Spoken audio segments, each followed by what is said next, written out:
Shalom Bapak Ibu yang berkati Tuhan, kembali lagi di Ringkasan Sekolah Sahabat Gereja Mahasiswa Pioneer ke-7 Jumat Yosudipuro. Dan saat ini kita telah tiba di pelajaran yang kelima dengan judul Paskah. Dan saat ini saya akan membawa kita semua untuk berdiskusi di pelajaran hari Kamis dengan judul Penghakiman Ilahi. Tapi sebelum itu mari kita berdoa.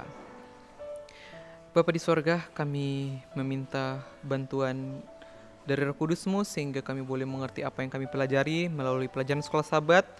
Kiranya dari Tuhan kami boleh mengerti dan memahami. Dalam nama Yesus kami berdoa, amin.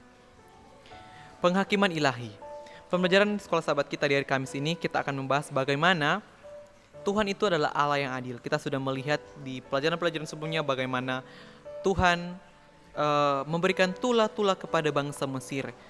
Sehingga di pelajaran hari Kamis ini kita akan melihat bagaimana penghakiman ilahi itu seperti apa penghakiman ilahi tersebut. Nah, tula Mesir yang terakhir menimpa anak sulung. Ini adalah penghakiman ilahi atas semua dewa Mesir dan semua keluarga yang menyembah dewa-dewa palsu yang merupakan berhala-berhala yang tidak berharga yang mencerminkan hasrat, keinginan, dan ketakutan orang-orang itu sendiri. Penghakiman ilahi di dalam Keluaran 12 ayat 29-30 tentang bagaimana Allah membunuh anak-anak sulung di Mesir. Mengapa Allah berfokus pada anak-anak sulung? Ini adalah merupakan puncak dari 10 tula yang Allah timpakan kepada Mesir. Dalam peristiwa ini, Tuhan sendiri yang bertindak langsung dengan membunuh semua anak sulung di tanah Mesir. Dari sulung Firaun hingga anak sulung dari orang-orang biasa. Bahkan hewan.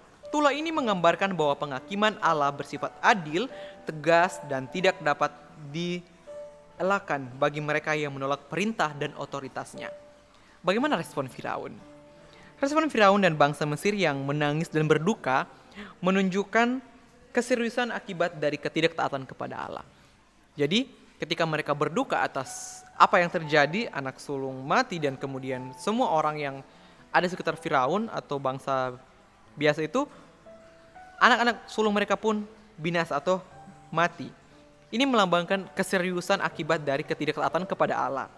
Peristiwa ini juga menunjukkan bahwa Allah membela umatnya Israel dan menunjukkan kuasanya atas para penguasa dunia. Untuk apa? Menegaskan bahwa Dia adalah Tuhan yang berdaulat penuh atas hidup dan mati. Kita sudah melihat bagaimana bangsa Israel mengalami tula-tula. Dan apa yang terjadi dari tula pertama, tula kedua di pelajaran sebelumnya, sampai tula terakhir yaitu tula ke-10, akhirnya mereka menyadari bahwa Tuhan Allah Israel itu adalah Allah satu-satunya yang hidup, yang bisa menolong orang lain dan bisa menolong bangsa Israel. Tapi di sini kita melihat bagaimana Firaun yang telah dikeraskan hatinya, dia mengeraskan hatinya sendiri untuk tetap tidak mengakui Allah Israel dan tidak mau mematuhi perintahnya. Inilah yang terjadi, bahwa konsekuensi yang kita akan terima bisa berdampak besar bagi kita. Ketidakberdayaan mereka bahkan semakin nyata sekarang selama tula ke-10 yang membawa konsekuensi terbesar bagi bangsa Mesir. Di seluruh kerajaan Mesir yang luas itu, kebanggaan setiap rumah tangga telah dimusnahkan. Jeritan dan ratapan orang-orang yang berduka memenuhi udara. Raja dan pegawai-pegawainya dengan wajah yang pucat dan bibir yang gemetar berdiri ternganga-nganga di hadapan malapetaka yang sedang merajalela itu. Sebenarnya kalau kita melihat tula-tula yang ada, kalau seandainya Firaun mau menerima apa yang Tuhan firmankan melalui nabinya, mungkin tulanya tidak sampai 10. Tapi di sini kita melihat bagaimana Firaun mengeraskan hatinya, sehingga di saat tula ke-10 itu, bagaimana Tuhan turun tangan langsung untuk membinasakan anak-anak sulung. Disitulah baru mereka merasakan bagaimana luar biasanya Tuhan bangsa Israel. Sebenarnya kalau Firaun menyadari dari tula pertama, dia ini Allah bangsa Israel adalah Allah satu-satunya yang dapat memberi hidup dan satunya Allah yang penolong mereka. Tapi sampai pada akhirnya tula ke-10 itu baru mereka menyadari bahwa memang benar dan mereka mengakui bahwa Allah Israel itu adalah satunya hidup dan sebagai penolong. Sehingga pelajaran yang dapat kita ambil dari ringkasan sahabat ini adalah ketika kita mengeraskan hati melalui teguran-teguran yang datang, maka Allah akan membiarkan hal itu. Sehingga sampai di mana di satu titik kita lelah dan kita baru menyadari bahwa kita telah jauh daripada Tuhan. Sehingga konsekuensi-konsekuensi yang kita dapatkan, konsekuensi yang kita terima baru menyadarkan kita. Seharusnya teguran pertama kita baru tersadar, ternyata kita jauh dari Tuhan.